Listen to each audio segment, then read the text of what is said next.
Evolution क्या है बेटा? कंटिन्यूस इवोल्यूशन एक कंटिन्यूअस प्रोसेस है, तो इसका कोई क्लाइमैक्स नहीं नहीं, no climax.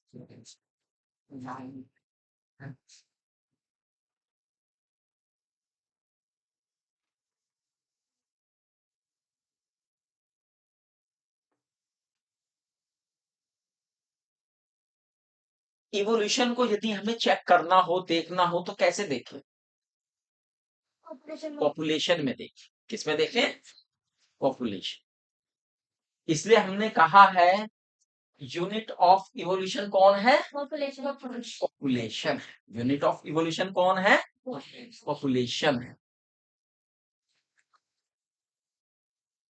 Driving force of evolution फिर क्या हुआ? नेचुरल सिलेक्शन है। क्या है? नेचुरल सिलेक्शन है, वो फोर्स करती है। तो यूनिट ऑफ नेचुरल सिलेक्शन क्या होना चाहिए फिर? वो इंडिविजुअल है। यूनिट ऑफ नेचुरल सिलेक्शन है इंडिविजुअल। और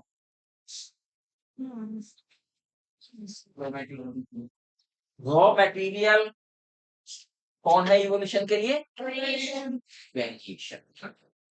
and ultimate source of variation mutation है ना? म्यूटेशन है। ये बातें आपको बताई गई थी। आज हमने बताया इवोल्यूशन का कोई क्लाइमैक्स नहीं है, क्योंकि it is a continuous process. Objective क्या है इवोल्यूशन का? फिटनेस ऑफ एनवायरनमेंट,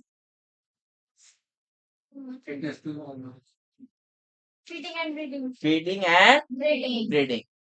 वो तो नहीं और एम क्या है? फिटनेस। ठीक है, तो ये बातें जो हमने लिखाई थी बच्चों, ये याद ही होनी चाहिए। इसलिए हमने पूछा कितने बच्चों ने इवोल्यूशन को पढ़ा है और कितने बच्चों ने इवोल्यूशन को नहीं पढ़ा। इवोल्यूशन के होने ना होने के लिए कुछ एविडेंसेस आए थे, उन एविडेंस का भी आपने अध्ययन किया था। कौन कौन से एविडेंस आपने पढ़ लिए हैं? Evidence from homologous, analogous, vestigial. एक एटाविज्म भी होता है। क्या होता है? एटाविज्म। क्या होता है एटाविज्म? क्या होता है? जो सामान्यतः जो वेस्टिजियल ऑर्गन होते हैं, क्या होते हैं? किसी किसी में हमारी जनरेशन में वो आ जाते हैं, है ना? किसी के पता लगा कि कैनाइन टीथ लंबे हो गए। सामान्यतः कैनाइन टीथ नुकीले नहीं होते, लेकिन किसी किसी में वो नुकीले आ जाते। किसी किसी में क्या हुआ कि जो हमारी पुच्छ कशेरुक है, ओटिक्स है, वो लंबी होके पुच्छ दिखाई देने लगती है, कुछ दिखाई देने लगती है। तो इस तरह की जब चीजें होने लगती है, चेहरे पे बाल अनावश्यक रूप से ज्यादा आ जाए, किसी किसी के चेहरे पे लगता है बहुत सारे बाल हैं, भाई आज जरूरत से ज्यादा बाल है, तो ये तो हमारे वेस्टिजियल ऑर्गन थे। और ये वेस्टिजियल ऑर्गन अगर किसी किसी इंडिविजुअल में, ये इंडिविजुअल में है, पॉपुलेशन में नहीं आते, ये किस में आते हैं? इंडिविजुअल में आ जाते, तो it is known as atavism. Clear? Analogous organ किस ओर इशारा करते हैं? एनालोगस ऑर्गन का पाया जाना किस ओर की तरफ इशारा करता है? Conversion, convergent evolution. और होमोलोगस ऑर्गन का पाया जाना डाइवर्जेंट।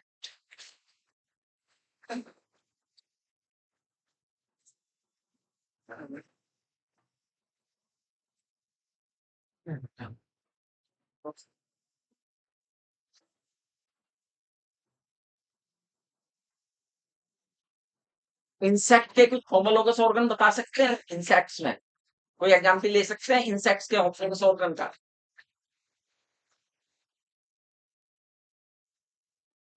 इंसेक्ट्स में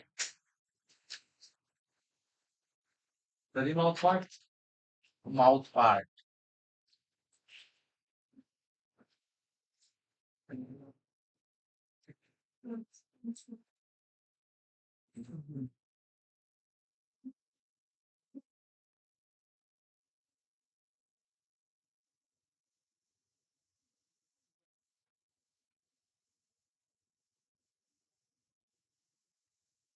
बीच वाली और वो लास्ट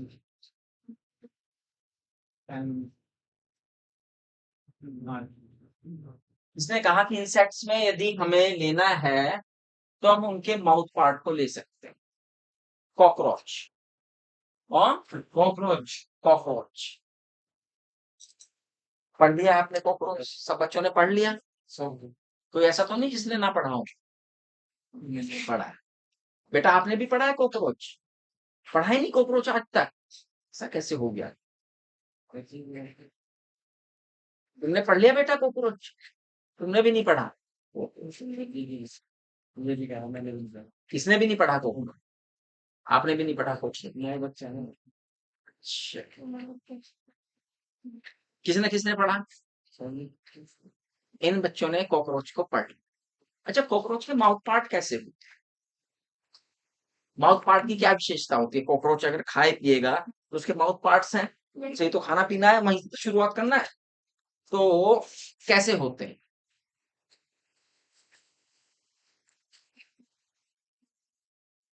देखो, माउथ पार्ट्स तो वैसे ही होंगे, मॉडिफाइड वैसे ही होंगे जो उसका जैसा उसका फीड होगा, जो वो खाता होगा, है ना?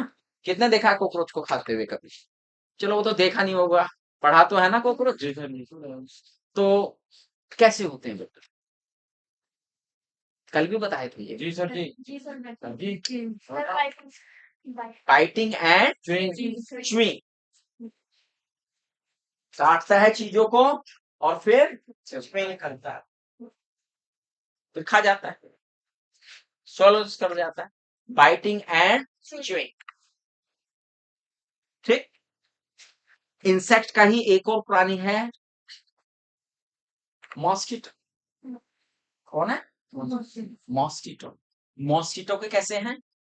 फीलिंग एंड सकिंग है, feeling and sucking, feeling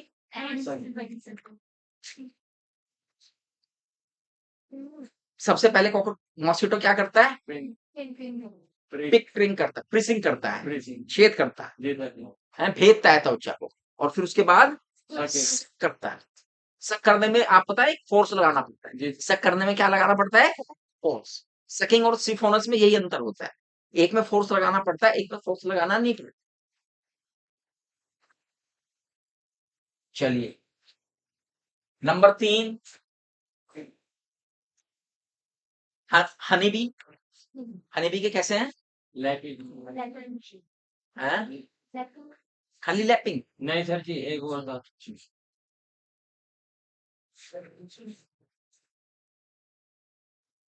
lapping तो है, लेकिन इसके अलावा और भी तो दो विशेषताएं थी इसकी।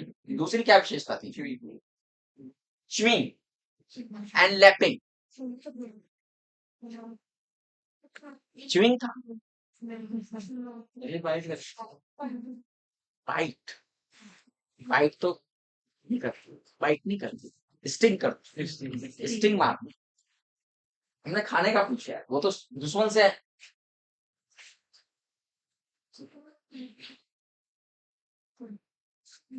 सर जी, हाँ, स्टिंग मतलब डंक मारती। अच्छा, अच्छा जी, आप बाइट करने को तो कहते हैं मधुमक्खी ने काट लिया, आप ये कहते हैं काटने का मतलब स्टिंग किया उसने, मुंह से थोड़ा ना काटा, मुंह से थोड़ा ना काटा उसने, क्या किया उसने? स्टिंग करती है, डंक मारती है, स्टिंग करती है। सही फिर तो स्टिंग करना ही क्यों है? फिर तो डंक मारा है। बेटा वो खाने के लिए नहीं कर रही है, माउथ पार्ट से नहीं कर रही है वो। स्टिंग कहाँ से मार रहा है? स्टिंग, स्टिंग कहाँ होता है उसमें? बैक साइड, बैक साइड में क्या चीज होता है? ओविपोजिटर होता है, तो उससे खाना थोड़ा ना खाया जाता है। मैं माउथ पार्ट की बात कर रहा हूँ, आप उससे रिलेट कर रहे हैं कि भाई डंक मारेगी तो प्रसिक करेगी, फिर डंक मारेगी तो खाएगी क्या? डंक मार के खाती है वो? उसे तो केवल प्रोटेक्शन कर रही है। खा क्या रही है वो? मधुमक्खी क्या खाती है? बताओ, मधुमक्खी क्या खाती है? हैं? पराग, मोस्टली तो पराग है ना? क्या खाती है? हंस। और क्या खाती है? मधुमक्खी पालते हुए किसने देखा किसी को? मधुमक्खी पालन देखा आपने? किसने देखा? देखा। बरसात के दिनों में जब फ्लावर वगैरह नहीं होते तो उनकी मधुमक्खियां क्या खाती हैं? चीनी मिला के। हाँ, वो चीनी का घोल बना के रख देते हैं प्लेटों। चीनी का क्या बनाते हैं? घोल बना के रख देते हैं। तो उन्हें वो लैप करते हैं और स्वेल कर जाते हैं, निकल जाते हैं, है ना? क्या कर जाते हैं? स्वेलन, निकलना, और लैपिंग करते हैं, है ना? मॉस्किटो हो गया, हनी बी हो गया, कॉकरोच हो गया, हाउस फ्लाई के कैसे हैं? स्पॉन्जे। कैसे हैं? स्पॉन्ज की तरह बैठ जाते किसी भी चीज पे, और फिर उसे स्पॉन्ज जैसे सोख लेता है चीजों को, वैसे कर। बटरफ्लाई के सिफोनस कैसे हैं? अभी मैंने सिफोनस और उसमें सकिंग में अंतर बताया। सिफोनस टाइप में, है ना? बटरफ्लाई भी। तो भैया ये माउथ पार्ट है उनके, सब अलग अलग है, लेकिन माउथ पार्ट के काम अलग अलग होने से उनकी ओरिजिन एक जैसी, स्ट्रक्चर एक जैसा है, लेकिन माउथ पार्ट की हैबिट खाने की अलग अलग होने से उनमें थोड़ा क्या आ गया? डिफरेंस, है ना? अब इंसेक्ट के ही कोई एनालॉग ऑर्गन बताओ, मैंने बताया था आपसे।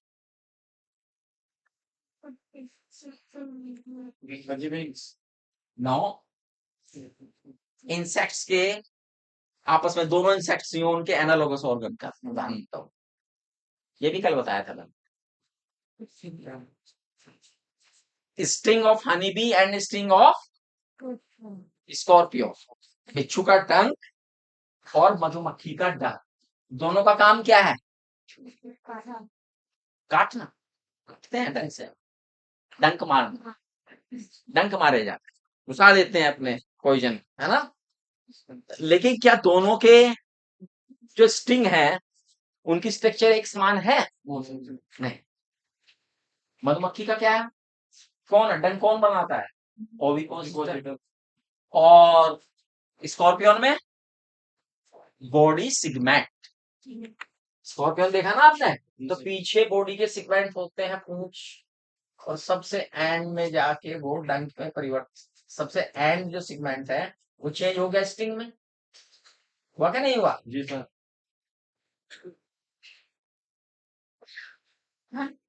एनालॉगस, ये होमोलॉगस नहीं है, क्योंकि स्ट्रक्चर होमोलॉगस के लिए क्या चाहिए? होमो मैंने समान, लोगो मैंने ओरिजिन या स्ट्रक्चर, है ना?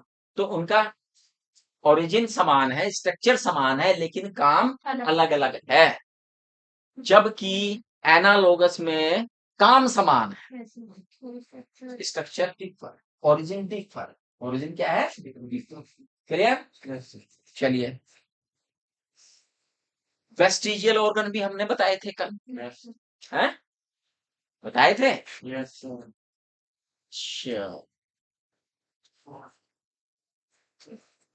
आपकी आहार नाल में पाए जाने वाले किसी वेस्टिजियल ऑर्गन का नाम बताइए, वो वेस्टिजियल ऑर्गन जो आपकी एलिमेंट्री कैनाल में पाया जाता है।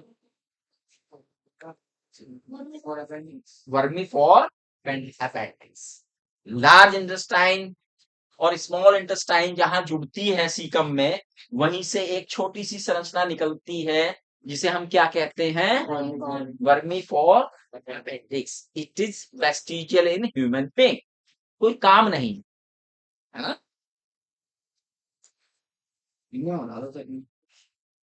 अवशेषी अंग क्या है बेटा? ये अवशेषी अंग है, कर्मी रूप परिशेषिका,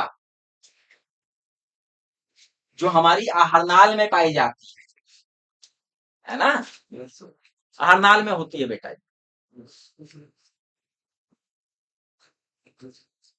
और क्या है वेस्टिजियल ऑर्गन आपका? Irritating membrane. नेत्र में पाई जाने वाली निमेशक पटल, निक्टिटेटिंग मेम्ब्रेन, जो आपकी कीचड़ पानी से सुरक्षा करती थी आपके पूर्वजों की, आपकी नहीं करती, क्योंकि आप पानी में नहीं रहते।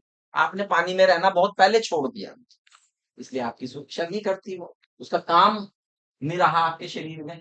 तो धीरे धीरे क्या हो गई वो, वेस्टिजियल, समाप्त तो नहीं हुई है। वेस्टिजियल ऑर्गन समाप्त समाप्त हो जाती तो आपको पता ही नहीं चलता वेस्टिजियल ऑर्गन भी है या नहीं है ना। अच्छा, एक ऐसा वेस्टिजियल ऑर्गन जो केवल मेल में तो है लेकिन फीमेल में नहीं है, वो वेस्टिजियल मेल निपल, ठीक, ऐसे ही वो करके डिस्टिंग्विश करके देता है, तो थोड़ा सा घुमाता है ना, तो आपको पकड़ लेनी है वो बात की ये घुमाने की कोशिश कर रहा है कहां पे क्या कर। वेस्टिजियल ऑर्गन्स है ना। अच्छा, स्नेक में भी कोई वेस्टिजियल ऑर्गन होता है? स्नेक के किसी वेस्टिजियल ऑर्गन के बारे में बता दो जो स्नेक में पाया जाता हो। स्नेक्स में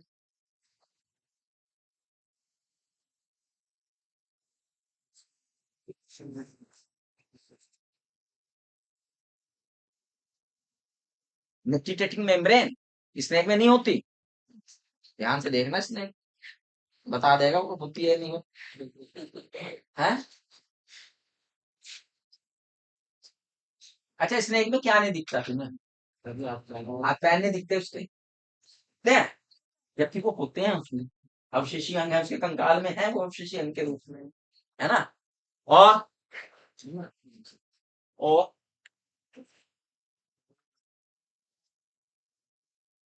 और भी होता है स्नेक में,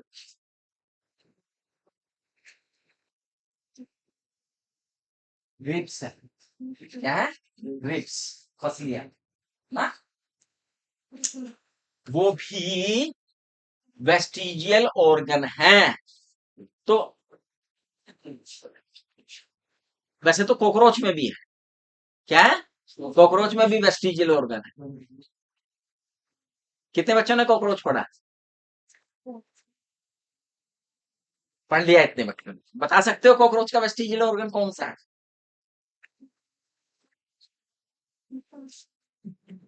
नहीं, चलिए, आपको इशारा दिया जाता है, आप पकड़ लेंगे। जब आप कॉकरोच के हेड को पढ़े, माउथ रीजन को पढ़ेंगे, तो आपको एक संरचना दिखाई देती है या पढ़ी होगी आपने, जो दोनों नेत्रों से थोड़ा सा ऊपर और बीच में होती है, जिसे उसका थर्ड आई भी कहा गया था कॉकरोच का। कल को सब बच्चे उसका नाम लिख के लाएंगे अपनी कॉपी में, हिंदी में भी, हिंदी वाले हिंदी में और अंग्रेजी वाले अंग्रेजी, ठीक है।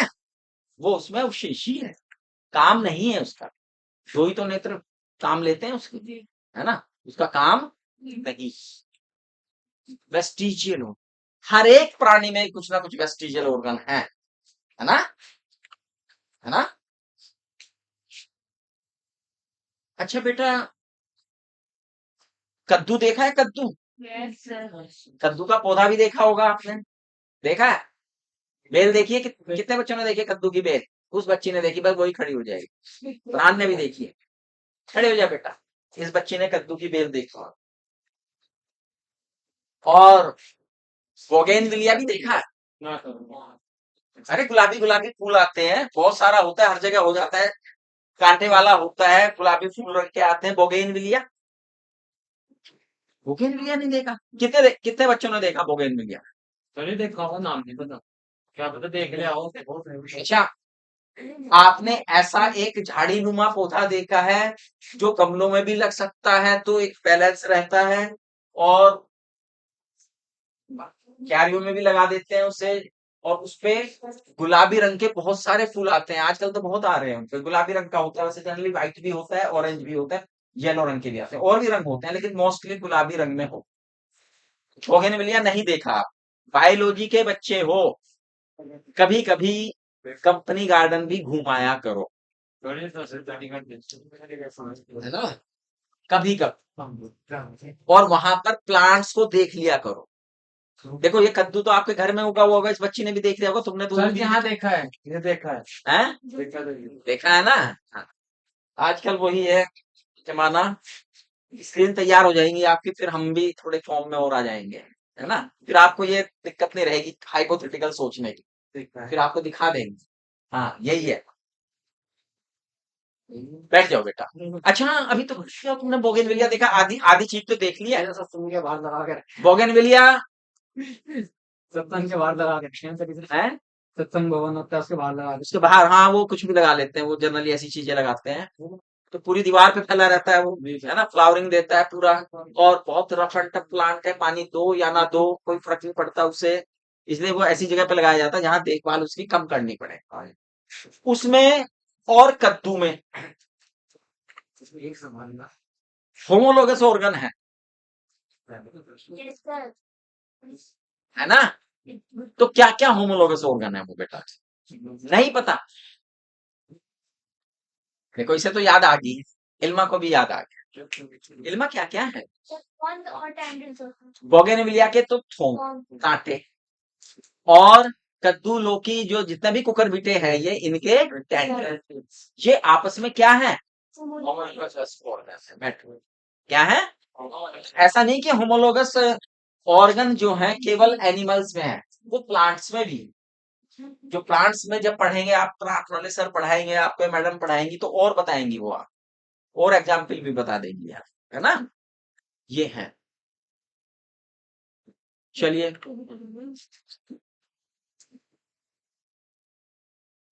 एनालोगस ऑर्गन भी पता है सर प्लांट्स के?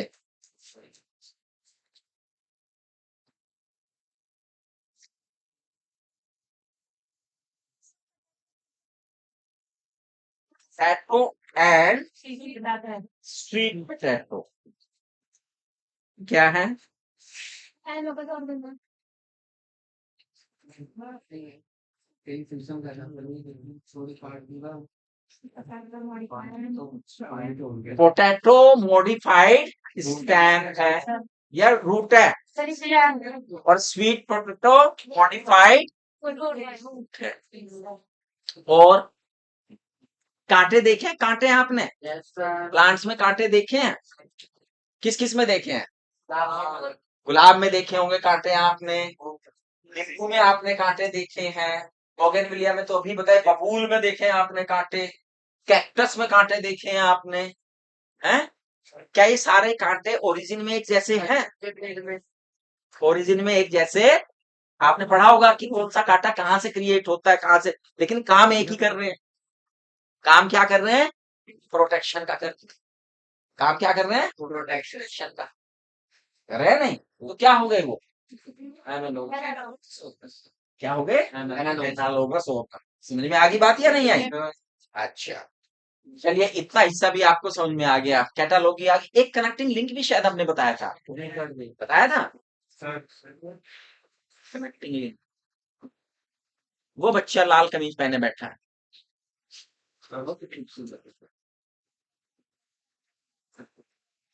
क्या नाम तेरा? आदित्य। तो बेटा आदित्य कनेक्टिंग लिंक का नाम सुना है कभी? कब सुना था?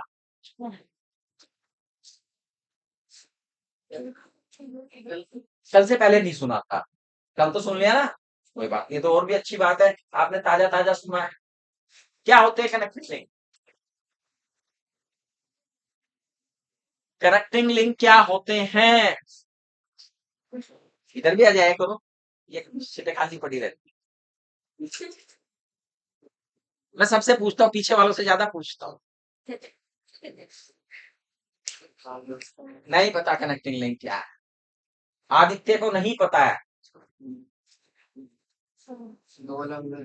ये बच्चा खड़ा होगा पीली टी शर्ट में जो आज है, क्या नाम तुम्हारा? शोएब। शोएब को तो पता हो? नहीं पता, शोएब को भी नहीं पता है, ये भी और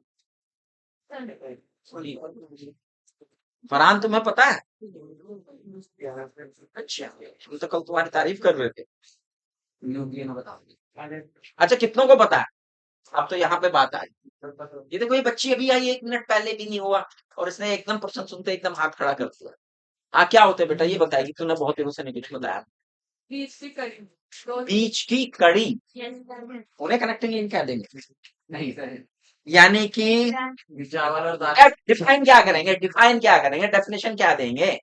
दो अलग चीजों को जोड़ने को कनेक्टिंग लिंक कहता है। ये बताई थी हमने। ना इसी एज ए बायोलॉजिकल डेफिनेशन। कहने का मतलब वो ठीक है, आपकी बात, कनेक्टिंग लिंक वही होता है जो दो चीजों को कनेक्ट करता है। एक ब्रिज कनेक्टिंग लिंक ही होता है।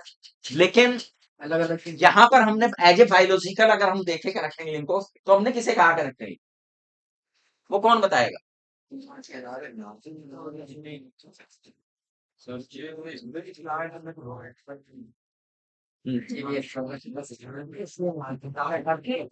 किंगडम है जीनस के बीच की कुछ सॉरी अलग अलग जीनस के कुछ स्पीशीज ऐसी हो जिसके अंदर दोनों के ही गुण हो। याददाश्त वापस आई है MCQ। जो प्लांट और एनिमल दोनों में होता है क्या? प्लांट और एनिमल दोनों में होता है, ये क्या यानी कि प्लांट और एनिमल में माइटोकॉन्ड्रिया वो कनेक्टिंग लिंक है। ये तो बताया हमने कनेक्टिंग लिंक के बारे में। थोड़ा सा ये बच्चा पहुंच रहा है किनारे पे, लेकिन अभी परफेक्शन नहीं आया, उत्तर में परफेक्शन नहीं आया, है ना? सर जी प्लांट वाले जैसे हम एनिमल और प्लांट के स्पीशीज को लें तो सर जी उसमें प्लांट वाले गुण भी हो एनिमल वाले गुण भी हो तो सर ये उसके बीच का A connecting link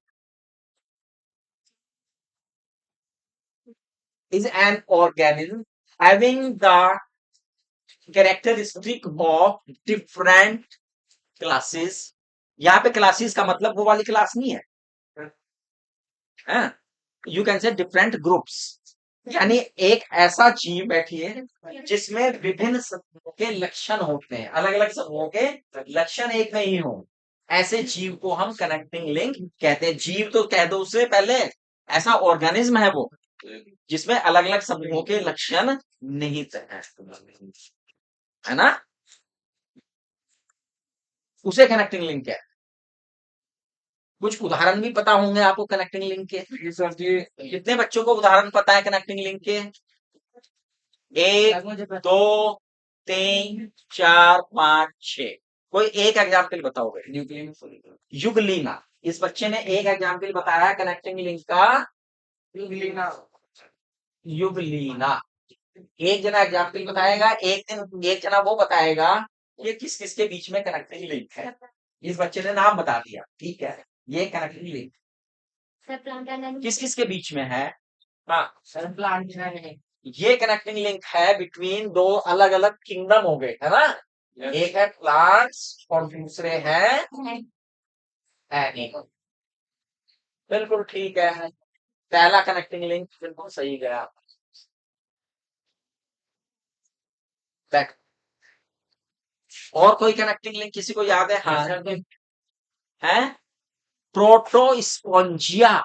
Yes, sir. इस बच्ची ने बताया नाम प्रोटोस्पोंजिया,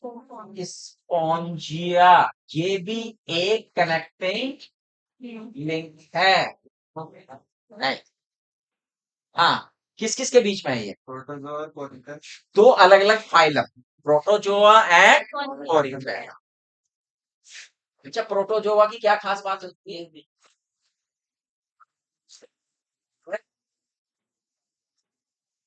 प्रोटोजोआ की क्या खास बात होती है? Cellular. यूनिसेलुलर या एसेलुलर है। और पोरिफेरा की क्या खास बात है? Cellular. Cellular. मल्टीसेलुलर है वो, लेकिन उनमें कॉलर सेल। तो ये प्रोटोस्पोंजिया यूनिसेलुलर है, कोलोनियल है। क्या है? कोलोनियल बहुत सारे हैं, लेकिन इनमें क्या है? Collar cell. क्या है इनमें? Collar cell. इनकी सेल ही कॉलर जैसी है, एक सेल है और वही कॉलर जैसी यूनिसेल, लेकिन कॉलोनी बना के रहे। क्लियर? ऐसे ही जंतु से बाद में स्पंज का निर्माण।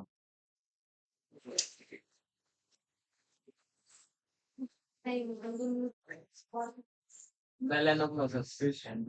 बेलेनोग्लोसस, बेलेनोग्लोसस, ये कनेक्टिंग लिंक है क्या, पहले तो ये बताओ। Yes. Yes, sir. इसे टंग वर्म भी कहते हैं। इल्मा, याद आया नाम या नहीं है? इसका कॉमन नेम कराए थे मैंने यार। बेलेनोग्लोसस के क्या नाम से जानते हैं? टंग है, है? नहीं सर, इसको देखिए। इसे टंग वर्म भी कहते हैं। एक और नया नाम लिख दो। बेलेनोग्लोसस को क्या कहते हैं? टंग वर्म, है ना? ये किस किस के बीच में कनेक्टिंग लिंक है भाई? कितने, कौन बताएगा? अच्छा, ये हाँ, आप बताओ। Sir, coordinates or non-coordinates? Coordinates and Non. Non coordinates के बीच में कनेक्टिंग लिंक कौन है भैया? Balanoglossus is connecting link between coordinate and non coordinate. बिल्कुल ठीक, बच्चों को याद आ रहा है। और कोई कनेक्टिंग लिंक? Sir, पेरिपेटस, पेरिपेटस है? पेरिपेटस किसके बीच में था? पेरिपेटस तो हमने कभी पढ़ा ही नहीं है शायद। ये गर्दन हिला रहा है। पढ़ा है भाई, पढ़ा है ना? कल ही तो पढ़ा है। गर्दन हिला रहा है कि पढ़ा नहीं? हाँ, पेरिपेटस किसके बीच में है? हाँ, एनिलिडा एंड आर्थ्रोपोडा। अच्छा, एक मैं बता देता हूँ, नियोपिलिना, नियोपिलिना ये कनेक्टिंग लिंक है, ये जान ऐसा ऐसी इस टाइप का रहता है लगभग नियोपिलाइन। अभी अभी पूछेंगे एक बच्चे को तो याद आ गया कि ये किस किसके बीच में है। कितनों को याद आया इसका नाम? केवल एक बच्ची को याद आया, नियोपिलाइन आता, कनेक्टिंग लिंक। हाँ चल, तो एनिलिडा और Mollusca. Annelida and Mollusca. Mollusca के बीच में है, बिल्कुल ठीक है।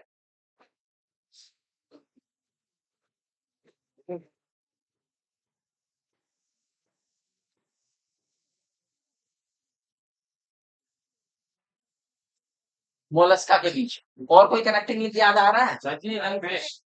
लंगफिश याद आ रही है इस बच्चे को। लंगफिश,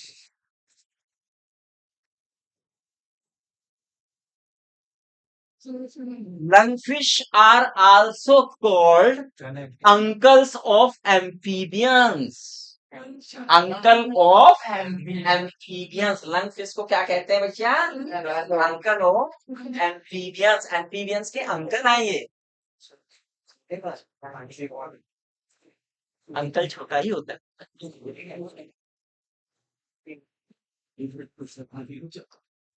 किस किस के बीच में कनेक्टिंग लिंक है ये? और मुझे देखना तो कितनों के हाथ, एक तो फरहान का हाथ क्या है भाई? हाथ तो चलो, Bonifish amphibians. हाँ? Bonifish are amphibians.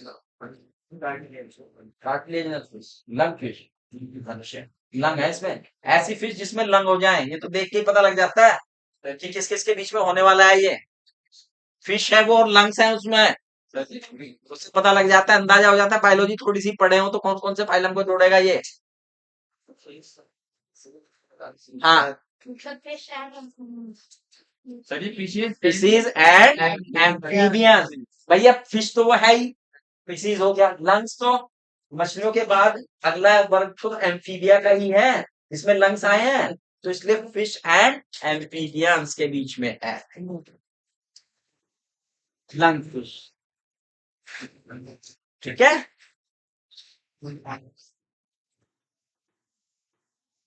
चलिए कनेक्टिंग लिंक भी हुए, और भी है वैसे तो कनेक्टिंग लिंक है ना, बहुत सारे कनेक्टिंग लिंक हैं। ये बताते हैं कि कनेक्टिंग लिंक होगा कि भैया जो फाइलम, ये जो इवोल्यूशन हो रहा है, ये अलग अलग समूह के लक्षण इनमें आने का मतलब है कि भैया इवोल्यूशन हो रहा है, इवोल्यूशन इज गोइंग ऑन।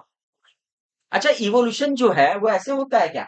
हाँ भाई, ये प्रोटोजोन थे, ये बन गए पॉलीफर्स, सिलेंट्रेट, एनिलेट्स, मोलस, आर्थो, इकाइनो, कॉर्डेट्स, इस तरह से है क्या? लैडर लाइक है क्या ये? कैसे है? इट इज, ये है भाई, यहां से निकला मान लिया एक एंसिस्टर है, ये यहाँ पे एक एंसिस्टर है, इससे फिर ब्रांच निकल गई, ये भी जा सकता है, ये भी, इससे ये भी हो सकता है विकसित, ये भी कुछ भी हो सकता है। जैसी क्लाइमेटिक कंडीशन वैसा ही डेवलपमेंट, वैसा ही इवोल्यूशन, है ना। लैडर ऐसा नहीं होता पूरे ब्रह्मांड की स्थितियां एक साथ एक जैसी होंगी और एक साथ बदलेंगी, ऐसा तो नहीं हो सकता ना कि सब जगह एक साथ सर्दी, एक जगह तूफान, एक साथ, ऐसा नहीं होता। अलग अलग कंडीशंस में तो सेम एंसिस्टर से अलग अलग दिशाओं में चीजें जा सकती हैं। ठीक है, क्लियर? ये बेटा तेरे छत पे ना गिर जाए, मुझे खतरा हो रहा है इससे। हाँ, इससे जरा दूर रह, उचित दूरी बना के रख। बच्चे लिए कनेक्टिंग लिंक होता है ना। एक होते हैं बेटा मिसिंग लिंक, कनेक्टिंग लिंक तो होता ही होता है, एक क्या होता है? Missing link. मिसिंग लिंक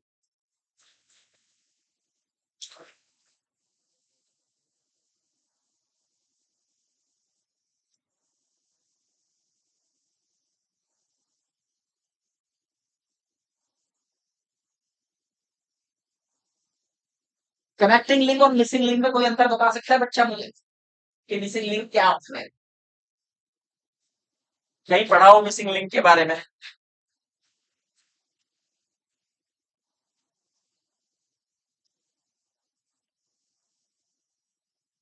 नहीं पढ़ा किसी ने? ये टर्म पहली बार सुनी है। चलिए हम बताते हैं, अगर पहली बार देखो, मिसिंग लिंक भी वही एनिमल्स है जिनमें एक से ज्यादा समूह के कैरेक्टर होते हैं, लेकिन वो वर्तमान में जीवित नहीं है, उनके केवल फॉसिल्स ही मिलते हैं। वो लिंक तो है लेकिन मिसिंग है, तो हम बोलेंगे मिसिंग है।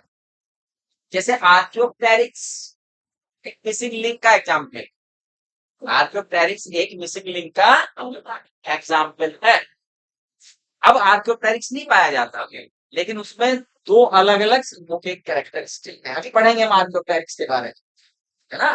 आर्कियोप्टेरिक्स के बारे में और ज्यादा जाने, लेकिन एक मिसिंग लिंक भी है, एक फॉसिल्स तो है ही है।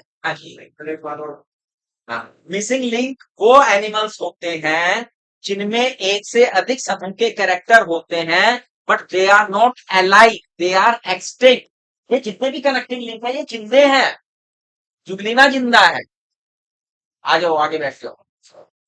प्रोटोस्पोंजिया जिंदा है, ये फॉसिल्स नहीं बना है, ये भी इस पर मौजूद है। मेलानोग्लोसिस मौजूद है, नियोफिलीना मौजूद है, वायरस मौजूद है ना। ये सारे के सारे जीवित है। डकबिल प्लेटिवस मौजूद है, एकिट्रा। लेकिन आर्कियोप्टेरिक्स भी तो दो लक्षण रखता है, दो प्राणियों के, दो समूहों के, लेकिन वो जीवित है नहीं है। आज की डेट में उसका कोई भी कंटेंट नहीं है in the form of fossils. It is not, ऐसे लिंक जिनमें कैरेक्टर तो हो लेकिन वो जीवित ना हो, वे हम क्या कहते हैं? Missing link. Is that clear या नहीं हुआ क्लियर?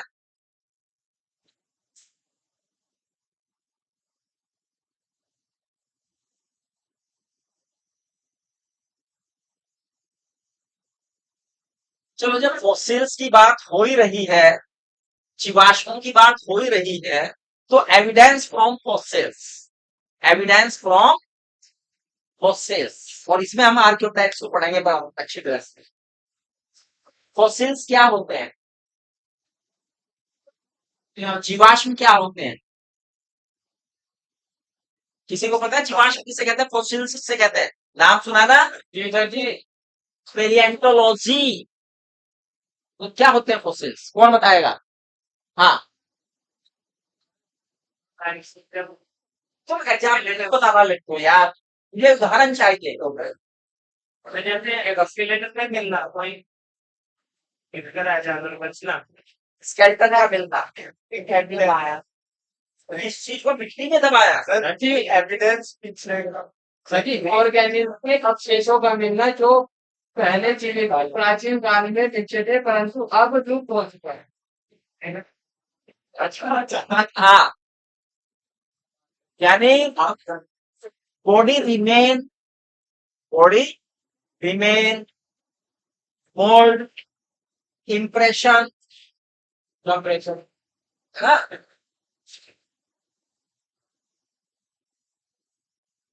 कोई भी बॉडी का पार्ट, इवन एक्सक्रीटा भी उसका, वो भी फॉसिल कहलाएगा। of such organisms which are not exist today, which are not exist today, is known as fossils। यानी किसी भी प्राणी के शरीर के अवशेष, उसकी छाप, उसके शरीर की किसी भी भाग जो अब नहीं पाए जाते, अब अस्तित्व में नहीं है, का पाया जाना क्या कहलाता है? जीवाश्म कहलाता है ना। अब ऐसे ही एक जीवाश्म, अब पहले, अच्छा आपको पता है ऐसा कौन सा प्राणी है जिसके जितने अब तक की स्पीसीज हुई है, जितने अब तक विकास डेवलपमेंट में सारे जीवाश्म खोज लिए गए, उसके सारे जीवाश्म खोज लिए गए, बता सकते हो ऐसा कौन सा प्राणी है जिसका कोई भी जीवाश्म मिसिंग नहीं है? सारे जब से वो बना है, जब से वो अस्तित्व में आया और आज तक की डेट के से पहले पहले जितनी भी उसकी प्रोजनी रही है, उसके जीवाश्म खोज लिए गए। जानते हैं आप? हैं? डायनासोर नो, ह्यूमन नहीं है।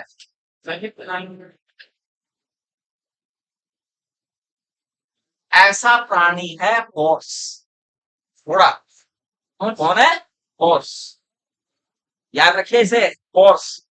हॉर्स के जब से वो भेड़ से बड़ा होते होते आज तक पक्का हो गया ना, भेड़ हो है,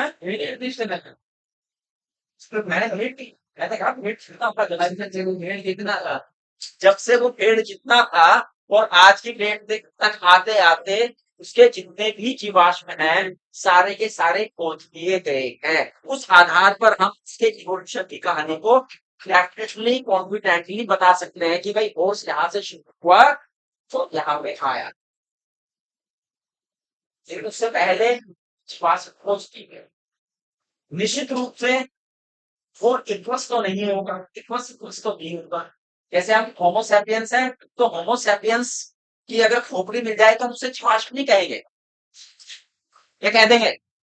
लेकिन क्रोमैग्नन की मिल जाए तो हम उसे जीवाश्म कहेंगे, क्योंकि क्रोमैग्नन अब नहीं पाए जाते। निएंडरथल की मिल जाए तो हम उसे जीवाश्म कहेंगे। ऑस्ट्रेलोपिथेकस की हड्डी मिल जाए, जबड़ा मिल जाए, कुछ भी मिल जाए तो हम उसे क्या कहेंगे? जीवाश्म कहेंगे। रामापिथिकस का मिल जाए कोई भी पार्ट, हमसे जीवाश्म कहेंगे। जावा मैन का मिल जाए कोई भी पार्ट, हमसे क्या कहेंगे? जीवाश्म कहेंगे। लेकिन होमोसैपियंस की अगर खोपड़ी या हड्डी कहीं मिल जाए आपको दबी खुदी, तो उसे जीवाश्म नहीं कहते, क्योंकि वो अस्तित्व है।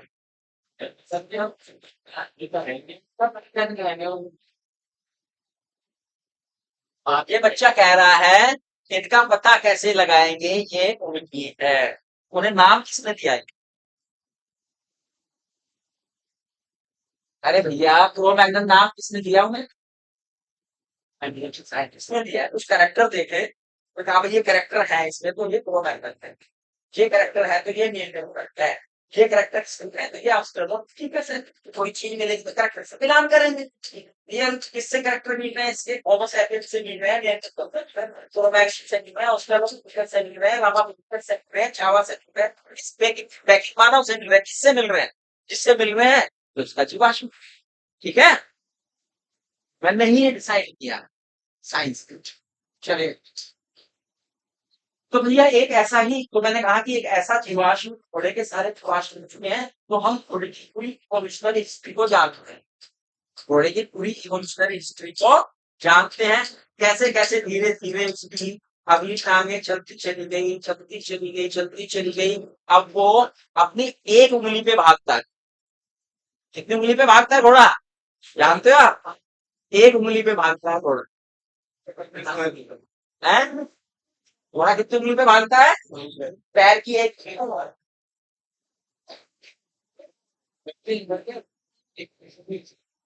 ये देखी है ना, तो वो ऊपर देखी होगी, वो जमीन पर टिकी नहीं रहती, पे टिकी नहीं रहती, जमीन पर टिकी एक ही रहती। किरण दो पे भागते हैं, किरण अंतिम उंगली पे भागते हैं, दो पे भागते हैं, ठीक है ना। चलिए आगे बढ़ते हैं। आप जीवाश्म अधिकांश प्राणियों के मिले, लेकिन जीवाश्म की पतली कहानी किसकी मिली है? ये याद रखना है, एनिमल का नाम है, ठीक है। आर्कियोप्टेरिक्स भी एक फॉसिल्स के रूप में मिला, उसकी बॉडी का कोई अवशेष नहीं मिला आर्कियोप्टेरिक्स का, उसका क्या मिला? गोल्ड मिला, चट्टान में, सेडिमेंट चट्टानों, जर्मनी, ठीक है? और जर्मनी में मिला, वो उसे निकाला गया पूरे के पूरे को और लंदन के म्यूजियम में रख दिया गया। आर्कियोप्टेरिक्स लंदन के म्यूजियम में है आज की डेट में, वो तो मिला आर्कियोप्टेरिक्स। बड़ा विचित्र प्राणी है भाई, बड़ा विचित्र प्राणी। कैसे विचित्र है? सबसे पहले तो हमें ये पता होना चाहिए आर्कियोप्टेरिक्स जो है, चलेगा क्या काम? तो ये तो रास्ता में आता है ट्रांजिशन चलती है, इसकी आवाज लगती है, चलो तो आर्कियोप्टेरिक्स में बेटा दो समूह के लक्षण मिलते हैं, सर एक रेप्टाइल और बर्ड्स दूसरे बर्ड एप्स, बर्ड्स के। क्या क्या लक्षण रेप्टाइल के हैं, क्या क्या लक्षण बर्ड्स के हैं, ये जानना जरूरी है। आर्कियोप्टेरिक्स नीट वालों को बहुत पसंद है, इस पे कोई ना कोई क्वेश्चन को हर बार क्या। अब इनमें रेप्टिलियन के क्या क्या लक्षण हैं?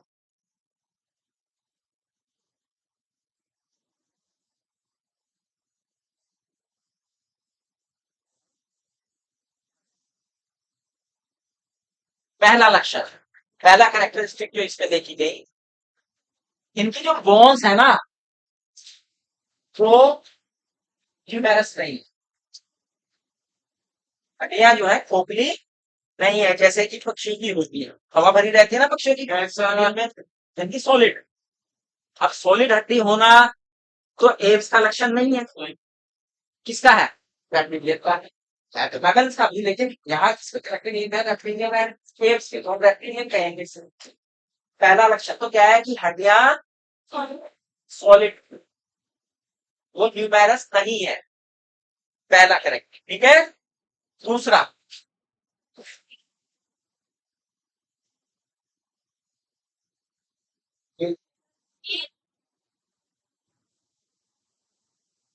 उसकी पीठ में टीथ है, उसकी पीठ में कोई ऐसी बर्ड है जानते हो उसकी बीक में टीथ हो? किसी भी बर्ड की बीक में टीथ नहीं होते, है ना। लेकिन आर्कियोप्टेरिक्स की चोंच में दांत होते हैं। मुंह में दांतों का पाया जाना पक्षियों का लक्षण नहीं है, ये रेप्टाइल्स का कैरेक्टरिस्टिक है। दांत होते हैं ना, क्यों सुना? दांत होते हैं, रेप्टाइल्स में दांत होते हैं। अगर सांप के जबड़े में तूर डालेगा, काटेगा क्या वो? नहीं काटेगा भाई। अभी समझाई नहीं मैंने क्या पूछा था, देर में समझ गया तो मैंने क्या कह दिया। भैया सांप के जबड़े में मुंह डालेगा, सांप क्या करेगा? वो मैंने कहा शरीर से पूरा निकल जाएगा। बैठ जाओ। दांत है ना, जितने भी रेप्टिलियंस हैं उनमें क्या जबड़ों में क्या पाए जाते हैं बेटा? दांत। अब इसके भी जबड़ों में दांत है, तो जबड़ों में दांत का पाया जाना तो भैया रेप्टिलियन कैरेक्टरिस्टिक है, एप्स की कैरेक्टरिस्टिक तो नहीं है। तीसरा, इनकी जो स्टर्नम है, स्टर्नम बोन, कौन सी है? वो कमजोर है, वीक स्टर्नम बोन।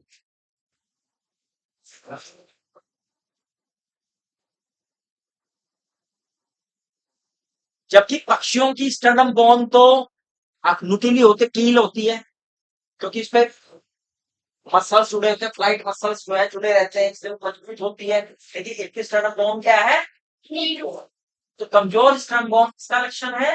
रेप्टिलियंस का। तो ये कैरेक्टर भी रेप्टिलियंस के फेवर में गया। चौथा लक्षण, इनकी जो पूंछ है, क्या है? इसकी जो आर्कियोप्टेरिक्स की पूंछ, उसकी जो वर्टिब्रल थी, कोडल वर्टिब्रल, सेपरेट। क्या है? सेपरेट है, सेपरेट है। जबकि आप जानते हैं कि बर्ड्स में जो वर्टिब्री होती हैं वो आपस में जुड़ जाती, पेडक्टाइल, है ना, पेडेसिल बना लेती हैं, जुड़ जाती हैं आपस में। तो ये कैरेक्टरिस्टिक आर्कियोप्टेरिक्स में इशारा कर रहे होते हैं कि भैया इसके रेप्टिलियन के चार कैरेक्टर मैंने आपको बताए।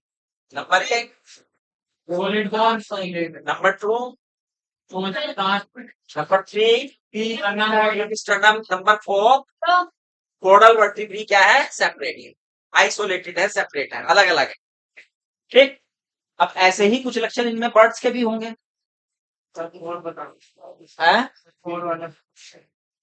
कोडल वर्टिब्री आर आइसोलेटेड, अलग अलग है।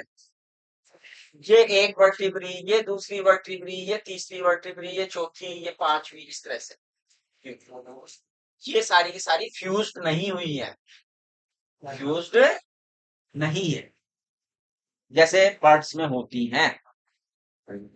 ठीक है बच्चों, अब आएंगे इनके बर्ड्स के लक्षण। बर्ड्स वाले क्या लक्षण है?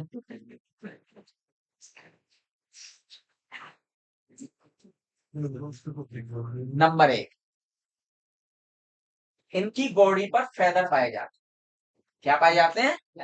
फेदर है बॉडी, शरीर पे पख है, फेदर।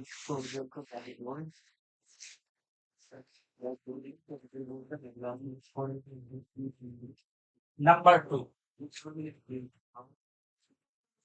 विंग्स है। क्या है? जो फोर लिम्ब है वो किसमें बदल गए? विंग्स में। फेदर तो है ही है। अच्छा, फेदर तो रेप्टाइल में, उनमें तो स्केल होते हैं, रेप्टाइल में क्या होते हैं? स्केल होते हैं, शल्क होते हैं शरीर पर, या प्लेट्स होती हैं, लेकिन इनकी बॉडी पे क्या थे? फेदर, है ना। और दो क्या है? विंग्स भी, दो क्या है? विंग्स भी हैं। दोनों लक्षण किसके हो गए? बर्ड्स के। तीसरा इनमें बीक है। बीक किसमें पाई जाती है? रेप्टिलियन में तो बीक नहीं पाई जाती। तो ये लक्षण क्या हो गया इसका? किस तरफ इशारा कर रहा है? ये कौन है? बर्ड। और चौथा लक्षण क्या कर रहा है? बताओ चौथा और क्या लक्षण है इसमें? क्या देखा गया? George. हो गया। हाँ, इसकी स्कल बोन फ्यूज्ड है। स्कल बोन क्या है? फ्यूज्ड है। स्कल बोन क्या हो गई है? फ्यूज। पक्षियों में बहुत सी संरचनाएं उनकी ऐसी हैं जो फ्यूज होके रिड्यूस हो जाती है, फ्यूज होके क्या हो जाती है? रिड्यूस हो जाती हैं। तो आर्कियोप्टेरिक्स की बच्चे स्कल बोन भी क्या हो गई? फ्यूज हो गई, जैसे पक्षियों में होती है। तो चार कैरेक्टर आपने किसके पढ़ लिए इसमें आर्कियोप्टेरिक्स में? जो बर्ड से मेल खाते हैं। तो भैया ये तो दोनों जगह हाथ रख रहा है, तो ये क्या है? ये एक फोसिल्स है। और क्या है ये? एक जिसमें दो के लक्षण होते हैं, क्या होता है वो? Connecting link. कनेक्टिंग, गलत, मिसिंग लिंक। ये क्या है? Missing. मिसिंग लिंक है, कनेक्टिंग लिंक नहीं है बल्कि मिसिंग लिंक है। क्यों? क्योंकि ये जीवित नहीं है आज के। तो भैया आर्कियोप्टेरिक्स का पाया जाना और जीवाश्मों का पाया जाना, जीवों में जीवाश्मों का पाया जाना, कि भैया घोड़े के हमने जीवाश्म को देखा, छोटी छोटी टांगे हैं, उंगली चारों, ठीक है। जैसे जैसे वो आगे बढ़ा है उंगलियां रिड्यूस होती चली गई, क्योंकि वो रुकावट डाल रही थी तोड़ने। उसका काम तो तोड़ना था, घोड़े का काम क्या है? दौड़ना। तो धीरे धीरे विकसित होते हुए उसका कद भी बढ़ा, उसकी टांगे भी लंबी हुई, और उसकी एक उंगली इतनी ज्यादा विकसित हो गई कि बाकी अवशेषी बन गई, और एक विकसित होकर भागने का काम कर। तो घोड़े में जो तीन उंगलियां हैं बची हुई, स्प्लिट बोन, है ना, वो क्या है? स्प्लिट बोन के, स्प्लिट बोन और ये उंगलियां क्या है? अवशेषी हैं। क्या है? अवशेषी हैं, वेस्टिजियल नहीं है। क्लियर? अच्छा, evidence from embryology. Evidence from क्या है? एम्ब्रियोलॉजी। एम्ब्रियोलॉजी क्या मतलब? या कोई जानवर अलग अलग समूह के हैं, उनमें उनके, अगर हम एडल्ट्स को देख रहे हैं तो उनके एडल्ट्स जो हैं बिल्कुल डिफर, क्वाइट डिफर है। लेकिन जब हम उनके एम्ब्रियो को देखते हैं, क्या देखते हैं?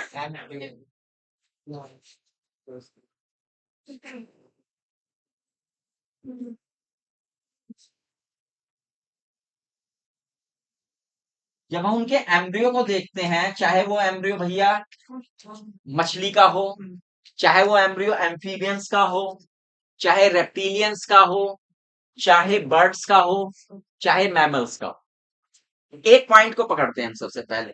Pharyngeal gill slits. क्या है? फेरिंजियल गिल स्लिट्स सब में है, सबके एम्ब्रियो में है, एम्ब्रियो में सबके हैं। लेकिन क्या आप जानते हैं कि जब एडल्ट बन जाता है तो फंक्शन केवल एक समूह में दिखते हैं, किसमें? फिश में। गिल्स में ही आते हैं ना, उनके एडल्ट में आते हैं, और किसी के एडल्ट में तो गिल्स नहीं आते हैं। बाकी सब में गिल्स है ही नहीं। एडल्ट होते होते वो गायब हो गए गिल्स। थे क्यों? आए कहां से एम्ब्रियो? एम्ब्रियो में क्यों है? वो अवशेषी भी नहीं है, तुम्हें अवशेषी अंग भी नहीं कहे, क्योंकि तो गायब हो गए बड़े होते होते। अब वो बचे नहीं है, बड़े होते होते तक क्या हो गए? वो गायब हो गए, रहे नहीं। लेकिन वो शो कर रहे हैं कि भैया एम्ब्रियो में है। तो एक थ्योरी आई है, ontogeny repeat phylogeny. Ontogeny repeat phylogeny, यानी कि इसका अर्थ ये हुआ, अर्नेस्ट हेकल के द्वारा दी गई ये थ्योरी है। इसका मतलब ये हुआ कि भ्रूणीय विकास में जीव अपनी विकासीय यात्रा को दोहराता है।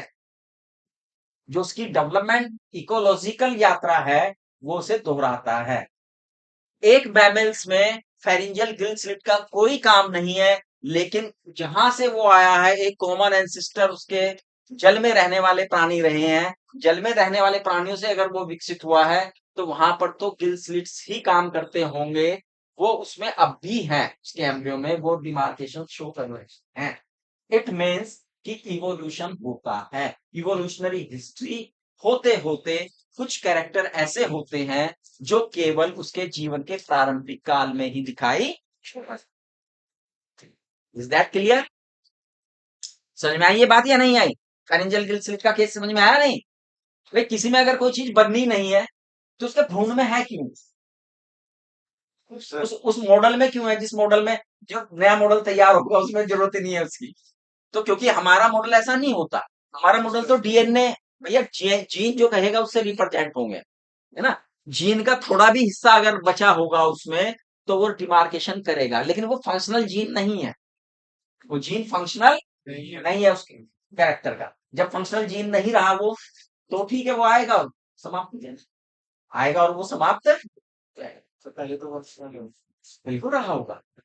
तभी तो आप में मैंने कहा तो है, आपके पूर्वज में वो गिल्स थे। आप कहाँ से आए हैं? आप आए हैं जलीय जीवों से। कहाँ से आए हैं? और जल के अंदर ही पहला वर्टिब्रेट बना होगा, क्योंकि पहला वर्टिब्रेट आज की डेट में मछलियां है। मछलियां है ना वर्टिब्रेट, वो जलीय है। तो उस जैसे ही पूर्वज से रह के, मैंने कहा आपका जो डेवलपमेंट है, इवोल्यूशन है, वो ट्री टाइप है। ऐसा नहीं है कि पहले आप मछली बने, मछली से मेंढक बने होंगे, मेंढक से फिर सरीसृप बने होंगे, सरीसृप से फिर पक्षी बने होंगे और फिर आदमी बने होंगे। नो, आप अपने पूर्वज, आपका पूर्वज अपनी जगह स्थिर था जो जल में था। उनमें से जो जल में ही रह गए वो मछली की तरह विकसित हो गए, जो कूदने फांदने लगे वो एम्फीबियंस हो गए, और पैरों गमन के बारे में आए तो भैया रेंग के चलने लगे, रेप्टिलियंस बने। रेप्टिलियंस को खतरा हुआ तो वो एव्स बन गए। एव्स को भी खतरा हुआ तो फिर उन्होंने पेड़ों पे रहने वाले एबोरिया और गुफाओं में रहने वाले प्राणी विकसित कर दिए, जो मैमल्स हैं आज की डेट ना। फिर मैमल्स बना होगा पहला। मैमल्स बना तो मैमल्स तो पहला छुछुंदर जैसा बना। कैसा बना? छुछुंदर जैसे प्राणी थे आप मैमल्स में। फिर ये छुछुंदर ही फिर अलग अलग दिशाओं में विकसित हुए हैं। ठीक है, इनसे कहीं फिर कुछ मंकी बने, एप्स बने, लीमर बने, है ना, मानव जैसे लोग भी बने। फिर मानव के ही पूर्वजों में से फिर अलग बना, कोई ऑस्ट्रेलोपिथेकस की तरफ चला गया, कोई निएंडरथल की, कोई पीकिंग मैन की तरफ आया, फिर उनमें आगे फर्दर डेवलपमेंट हुई, यानी इस तरह ब्रांच फूटती चली जाए। ये ऐसा नहीं, हम इसे इसलिए कहते हैं इसे लैडर नहीं मान सकते हैं, इसे हम लैडर नहीं मान सकते, अलग अलग क्लाइमेटिक कंडीशन है, वैसे ही विकास फूटता चला गया। ठीक है, इस तरह से हम इसे एक डेवलपमेंटल हिस्ट्री को मान सकते हैं। तो इस तरह से बेटा ये हमारे, अब एक होता है जियोग्राफिकल, बायो जियोग्राफिकल, क्या होते हैं बेटा, कितने कहानी होते हैं, three characteristic of coordinates, three characteristic of coordinates अगर मैं पूछूं आपको तो क्या क्या बताइए आपने, नंबर एक बताओ, कैरेक्टरिस्टिक बताओ कोऑर्डिनेट्स की, तीन बेसिक पढ़ी है, कितने बच्चों ने पढ़ी है, इंटर कितने बच्चों ने कर लिया यहाँ पे, ईमानदारी से, ईमानदारी वाला, सबने ईमानदारी से किया, सबके हाथ ईमानदारी से खड़े हैं, जैसे ईमानदारी से किया सब है। अच्छा, कोर डेटा के तीन मुख्य लक्षण बताइए, वो बच्चा बताएगा, हिंदी में पूछ रहा हूं मैं, हिंदी वाला ही बताएगा एक बच्चा। कोऑर्डिनेट्स के शेर, तीन कोऑर्डिनेट्स के कैरेक्टर जब हम पढ़ते हैं तो एक ऐसा पुरानी सा बना रहता है, उसमें कैरेक्टर दिखाए जाते हैं, हमने भी आपको बताए थे, जी सर जी बताए थे, याद आया कुछ, जब आपने क्लासिफिकेशन वाला लेसन पढ़ा था, इल्मा याद आ रहा है कुछ या नहीं आ रहा है, आ रहा है। तो उसमें एक कैरेक्टर ये भी है, जीवन की किसी ना किसी अवस्था में गिल स्लिट पाए जाते हैं, ये कैरेक्टर पढ़ा है, फेरेंजियल गिल स्लिट पाए जाते हैं, देखो पढ़ो, आएगा याद, तुम्हें याददाश्त वापस लौटेगी तुम्हारी। तो भैया होते हैं अपने, आपके भ्रूण अवस्था में होते हैं, इसमें होते हैं भ्रूण अवस्था में। बायो जियोग्राफिकल डिस्ट्रीब्यूशन से प्रमाण, बायोलॉजिकल है, बायो है, हार्ट नहीं पूछा मैंने, गिल से जो सवाल पूछा उससे संबंधित बात बताओ, है है ना, बचपन तक से है, तो अब पढ़ लेना घर जाके। तो बेटा बात आती है bio geographical distribution, bio geographical distribution क्या,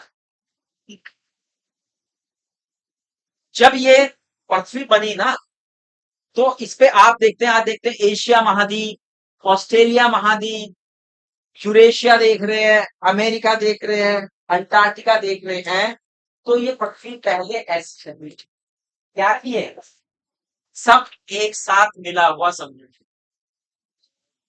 पेंजिन, क्या कहलाती है, पेंजिन। अब चूंकि इनमें पृथ्वी की जो चट्टाने हैं अंदर, उनमें लगातार मूवमेंट होता रहता है, और मूवमेंट होने से ये हिस्से भी क्या होते रहते हैं, अलग होते रहते हैं, इनमें भी गति होती है।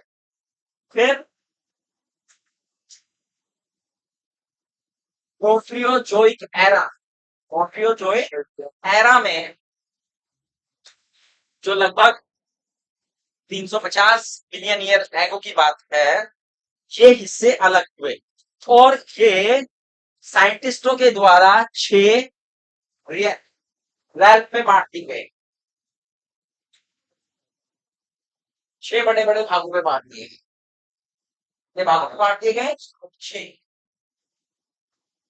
आप इंडिया जिस रैल में रहते हैं उसका नाम है ओरिएंटल रैल, किस आधार पे बांटे गए, वहां पर पाए जाने वाले वनस्पति और एनिमल्स, क्या क्या एनिमल्स यहाँ पाए जा रहे हैं, क्या क्या वनस्पति यहाँ पर मिल रही है, उस आधार पर कितने हिस्सों में बांट दिया, 6 रैल में बांट दिया। इंडिया वाले भी हैं, जिसमें इंडिया में आते हैं, इंडिया आता है, Malaysia, Thailand, Philippines, Sri Lanka, Myanmar, ये जो एरिया है ये ओरिएंटल रैल का है, इथोपियन रैल में है, ऑस्ट्रेलियन रैल में है, प्री एंटार्क्टिक है, न्यू एंटार्क्टिक है, नी अंटार्कटिक है, ये 6 रेल्म। हम उसमें से किसमें है? ओरिएंटल में। ये तो जमीन के हिस्से बांटना है। समय भी बढ़ रहा है, समय भी बटा हुआ है। समय का बंटना जरा बाद में देखेंगे, पहले फिलहाल हम जमीन का हिस्सा देख ले, पहले जमीन का बंटवारा देख लें। अब भैया अलग अलग जंतु हैं, अलग अलग। अब आप देखेंगे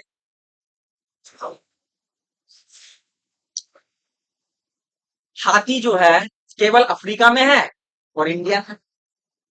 अफ्रीका इथोपियन रेल में है और ओरिएंटल रेल। हाथी राइट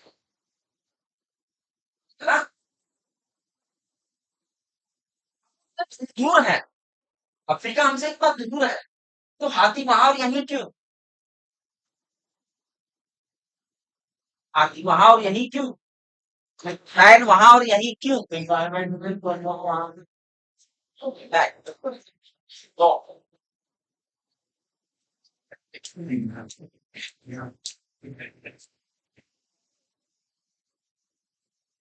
हाँ, ये अगर क्यों है? ये तो मैंने एक उदाहरण दिया है, बहुत सारे उदाहरण आएंगे। जानते क्यों है ऐसा? ऐसा इसलिए है बेटा गुलजारी लाल नंदो कि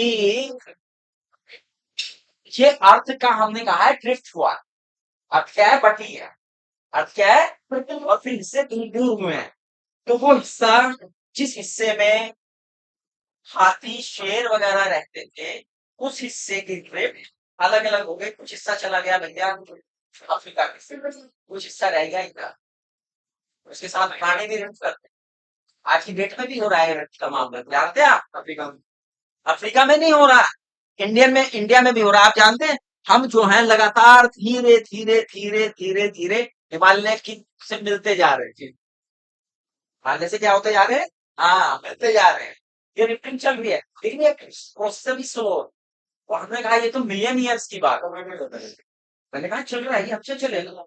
अभी आप देखेंगे, ये पता लगा होगा कि कुछ भाई हमारी एनवायरमेंट कंडीशन है, दिन टूट जाएंगे, दिन क्या हो जाएंगे? टूट जाएंगे।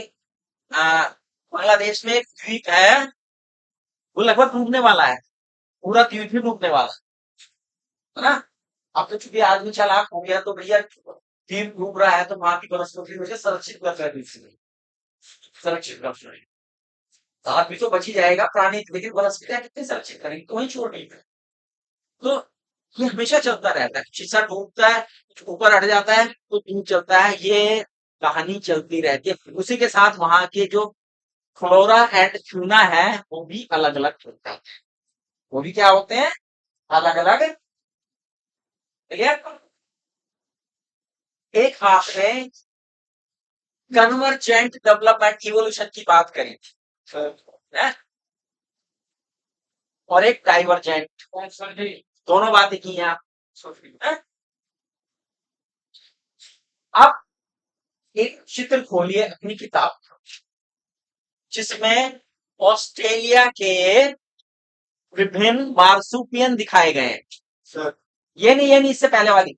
ये तो कन्वर्जेंट का है, ये डाइवर्जेंट का ये है। इसमें कैंगरू, है ना। पहले तो हम इन्हें देख लेते हैं भैया। पहले तो एक कहानी आती है, इन्हें कहते हैं geological barrier. Geological barrier. Australia उस समय अलग हुआ जब तक कि प्लेसेंटा का डेवलपमेंट नहीं हुआ। मैमल्स में देखो, मैमल्स में कितने तरह के जानवर पड़े आपने? दो तरह के। एक वो जो अंडे देते हैं, एक वो जिनमें प्लेसेंटा होता है, ठीक है ना। एक वो जिनमें प्लेसेंटा होता है, यानी बच्चों को जन्म देते। प्लेसेंटा होगा तो प्लेसेंटा ये तो जुड़ेगा, प्लेसेंटा से तो जुड़ा रहता है बच्चा, क्या वहां से फीडिंग करता है। तो जो प्लेसेंटल एनिमल्स है वो तब तक डेवलप नहीं हुए थे जब तक ऑस्ट्रेलिया जो है अलग। ये ऐसा नहीं कि एक साथ में अलग है, ये भी कहानी सुन लो कि सबने कहते तो एक बार ही हुआ होगा, नहीं, ये अलग अलग टाइम पे अलग हुए हैं। ऑस्ट्रेलिया अलग टाइम पे गया है, यूरेशिया अलग टाइम पे गया है, अलग की कहानी चलती है, अब भी चलती है, टाइम भी इनके अलग है। मीसोजोई कह रहा इससे पहले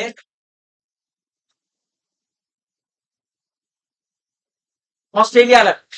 जब तक कि कौन नहीं बना था, प्लेसेंटल मैमल्स नहीं आए थे।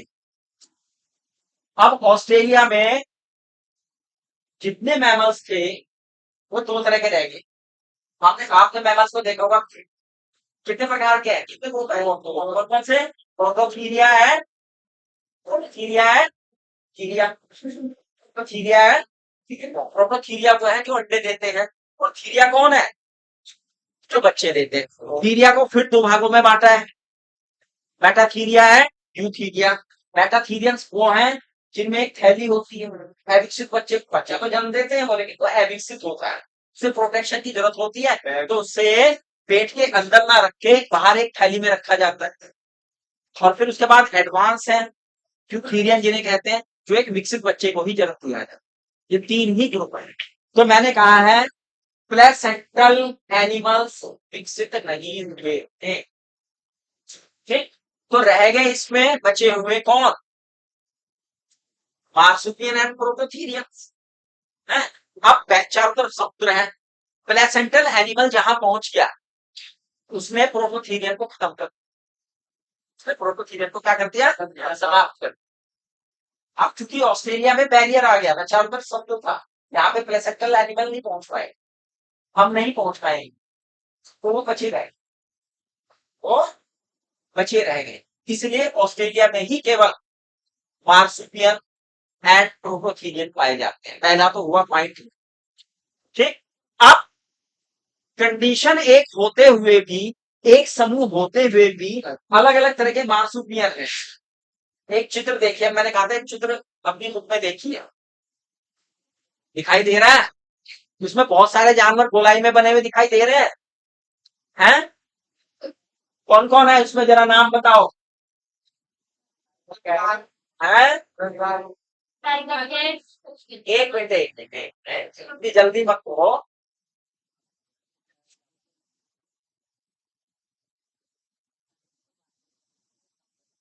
वहाँ है उसमें, यस सर, है यस सर, मार्सुपियन रैट है, यस गिलहरी है उसमें, सर,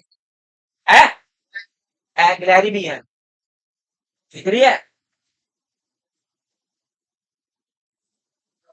उसका नाम क्या लिखा हुआ है गिलहरी का,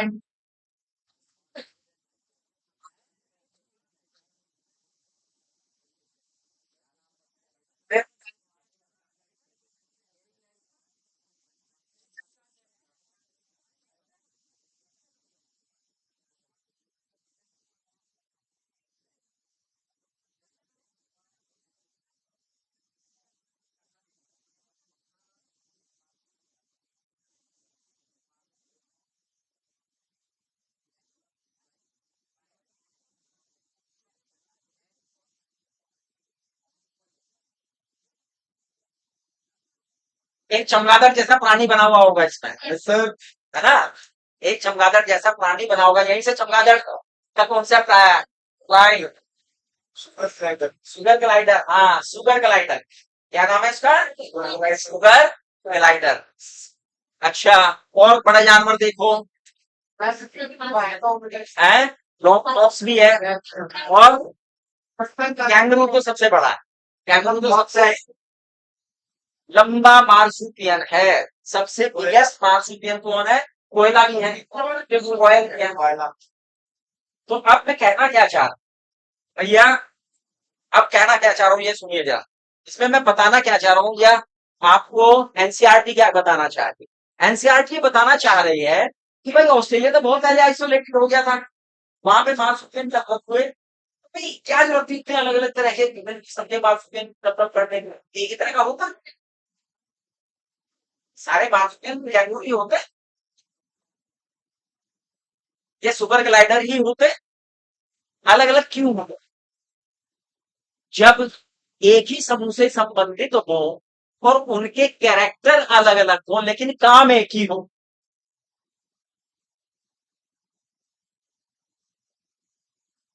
तो ये किसी और इशारा करता है, भाई इनको बोलना वो थे, तो क्या है, एक।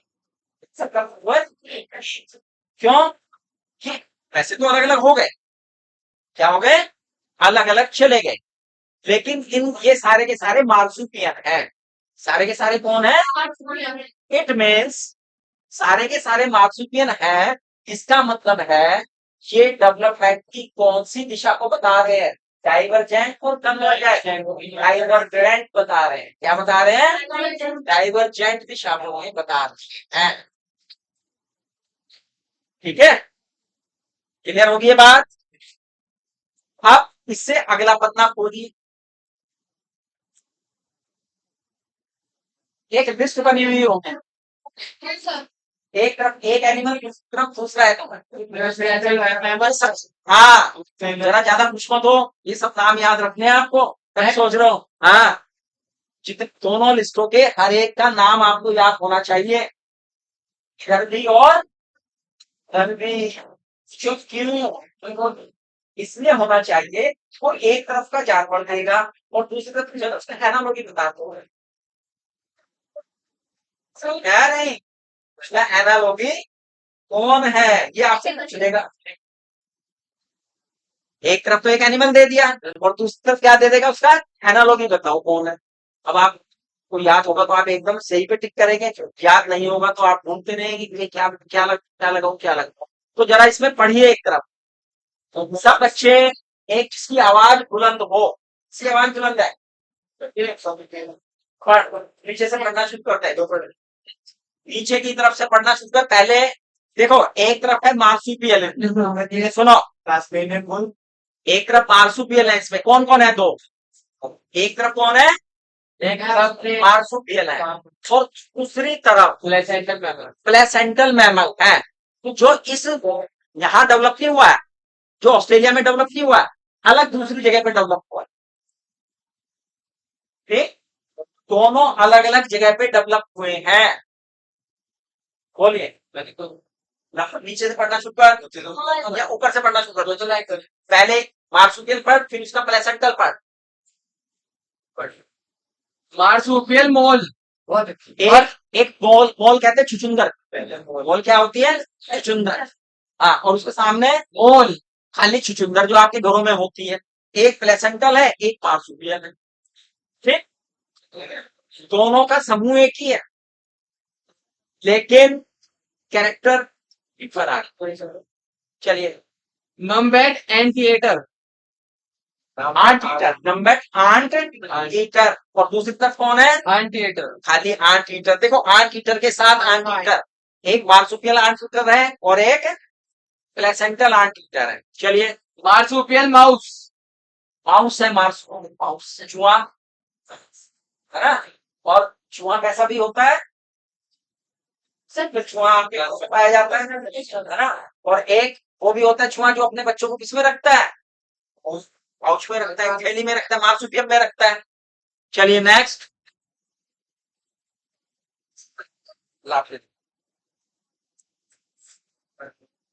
कस्कस। एक तरफ है कस्कस और दूसरी तरफ है ये मार्सुपियल है और दूसरी तरफ है लीमा।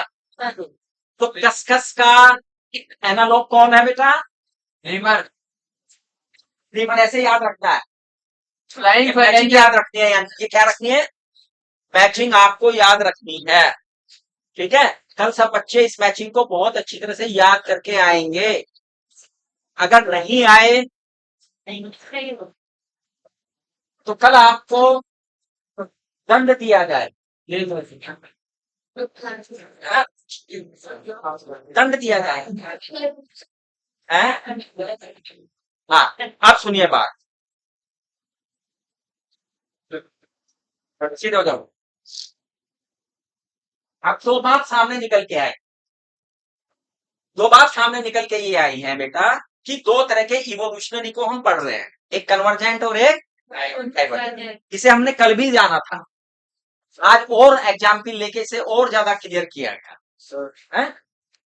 तो यानी डेवलपमेंट की दो दिशाएं लगातार चल रही हैं, एक कन्वर्जेंट और एक, लेकिन इसमें जो इफेक्टिव है, जो सबसे ज्यादा महत्वपूर्ण है, वो कौन है? डाइवर्जेंट इवोल्यूशन है, जो इवोल्यूशन को प्रूव करता है।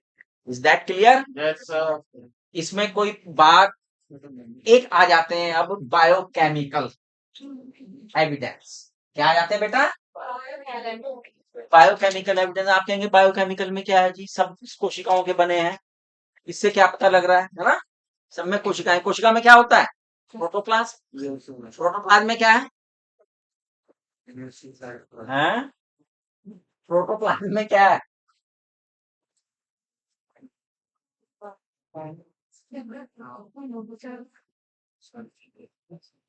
प्रोटोप्लाज्म में क्या है? टाइम हो गया? इतनी जल्दी हो गया आज? आज आपने बहुत अच्छे टाइम का पता नहीं चला। Yes sir. यानी हम रोज अच्छा नहीं पढ़ाते हैं, इसका मतलब तो यही हुआ।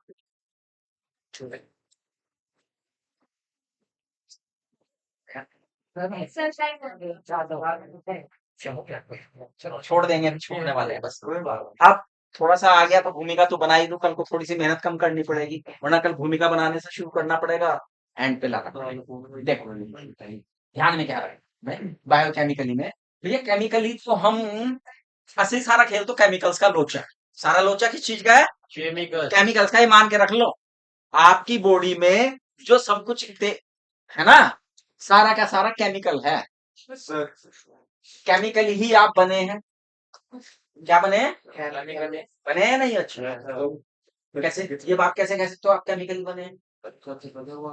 आप न्यूक्लिक एसिड से बने, डीएनए आरएनए आपका जीन है। तो जीन में जैसे केमिकल है, जैसे नाइट्रोजन बेस है और जिस सीक्वेंस में वो जुड़े जुड़े हैं, वैसे सीक्वेंस के करेक्टर आप में आ गए हैं? आए कि नहीं? इस तरह की प्रोटीन बनती है। तो इसलिए मैंने कहा सारा खेल केमिकल्स का है इनका। केमिकल्स बदले आपका ढांचा बदल जाए, केमिकल बदले आपका ढांचा। लेकिन कुछ केमिकल्स आप में ऐसे हैं जो सदियों से एक जैसे हैं, बदले नहीं आप। ऐसा क्यों? अब भैया चाहे प्रोटोजोआ की सेल हो, पोरीफर्स की हो, एनिलिड्स की हो, मोलस की हो, प्लेटीहेलमिन्थेस की हो, एसहेलिमिन्थेस की हो, आर्थ्रोपोड्स की हो, इकाइनोडर्म्स की हो, कोर्डेट्स की, सबकी सेल में जो प्रोटोप्लाज्म को बनाने वाले हमारे कार्बन, हाइड्रोजन, नाइट्रोजन, ऑक्सीजन है, नंबर 1 ये सब में, ये सब में। ठीक। नंबर 2, आप रेस्पायर करते हैं, एनर्जी लेने के लिए रेस्पिरेशन करते हैं। Yes sir. क्या होता है रेस्पिरेशन में? सर जी ऑक्सीजन ऑक्सीजन ग्रहण करके फूड मॉलिक्यूल को ब्रेक करके हम एनर्जी में कन्वर्ट करते हैं। Very good, very good. आप जनरली करते ये हैं कि जो भी आपने फूड खाया है और वो डाइजेस्ट होके वो एनर्जी लेने की फॉर्म में जो बना है, ग्लूकोज ही बनता है, उसका ऑक्सीडेशन होता है, यानी उससे एनर्जी निकलती है। उससे एनर्जी, चाहे वो ऑक्सीडेशन से निकले चाहे बिना ऑक्सीजन के निकले। तो आपको पता है कि रेस्पिरेशन में रेस्पिरेशन के 2 हिस्से आपने पढ़े, एक ग्लाइकोलिसिस, एक क्रेब। ग्लाइकोलिसिस किस में होता है? साइटोप्लाज्म में। क्रेब चेक किस में होता है? माइटोकॉन्ड्रिया में। पढ़ा है ना? इसमें पढ़ लिया होगा आपने बॉटनी में, है ना? तो ग्लाइकोलिसिस एरोबिक में होता है, नॉन एरोबिक में होता है? ग्लाइकोलाइसिस दोनों में होता है। ग्लाइकोलिसिस दोनों। ग्लाइकोलिसिस की घटना दोनों। तो ग्लाइकोलिसिस को कराने के लिए जो एंजाइम्स हैं वो आज तक एक जैसे हैं सब सारे प्राणियों में। ग्लाइकोलाइसिस के एंजाइम क्या है? एक जैसे सब, चाहे वो एमीबा की सेल हो और चाहे आपकी सेल। ग्लाइकोलाइसिस क्रिया को करने वाले एंजाइम्स हैं वो आज तक नहीं बदले। Number 3, trypsin. नाम सुना है ट्रिप्सिन का? कितने बच्चों ने ट्रिप्सिन का नाम सुना है? हाथ खड़ा करो, आज तुम्हारा टेस्ट है ट्रिप्सिन के ऊपर। एक बच्चे ने सुना है, दूसरे बच्चे ने भी सुना है, तीसरे ने भी सुना है, बाकी ने ट्रिप्सिन ही नाम नहीं सुना। याद करो ट्रिप्सिन। फरहान की याददाश्त थोड़ा लेट आ जाती है, लेकिन आ जाती है टाइम पे वापस। जब तक टाइम होता है जब तक आ जाती है वापस। इसने भी सुना है, बाकी ने नहीं सुना। मुझे ताज्जुब हो रहा है। ट्रिप्सिन पीछे से किसने सुना था? पीछे किसका हाथ खड़ा हुआ था? इधर, हाँ सबसे पहले इनका खड़ा हुआ था। आप बताओ बेटा क्या है ट्रिप्सिन? क्या चीज है ट्रिप्सिन? Digestive enzyme. ट्रिप्सिन एक डाइजेस्टिव एंजाइम है। अब कुछ याद आया? ट्रिप्सिन आया? कहां से सिक्रीट होता है ये? कौन सिक्रीट करता है ट्रिप्सिन को? मैन में। मैन में हमारे अंदर कहां से आता है ये? अरे बहुत कस के लगाने वाला हूं मैं, कसके वाला लगाऊंगा अगर नहीं बताओगे तो।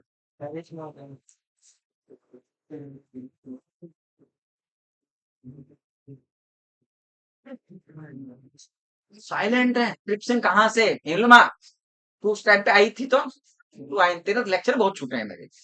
हैं? पैंक्रियाटिक जूस में पाया जाता है, पैंक्रियाज से सिक्रीट होता है ट्रिप्सिन एंजाइम। और किसका पाचन करता है? प्रोटीन पाचक एंजाइम है ये। प्रोटीन को पचाने वाला एंजाइम है। और ये प्रोटीन को पचाने वाला एंजाइम शुरू से लेके आखिर तक अब तक बना हुआ है हर सेल में, इसलिए इसे एंशिएंट एंजाइम भी कहते हैं। प्राचीन एंजाइम, एंशिएंट। कौन से एंजाइम को एंशिएंट एंजाइम कहा गया है? ट्रिप्सिन को। क्यों? क्योंकि ये एमीबा से लेके और पूरी विकास यात्रा में अब तक हमारे भीतर तक चल रहा है प्रोटीन को पचाने के लिए। ये ट्रिप्सिन सब में है भाई, है? ट्रिप्सिन सब में है। अमोनिया, ज्यादातर जंतुओं में जो उनका एक्सक्रीट्रा है वो अमोनिया है। क्या है? में भी अमोनिया बनता है। ये बात फिगर है कि वो ज्यादा हानिकारक होने से यूरिया में कन्वर्ट कर दिया जाता है। तो सब में अमोनिया है, सब में ट्रिप्सिन है।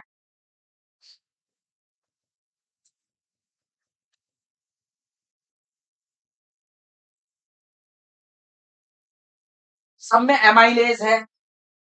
सब में क्या है?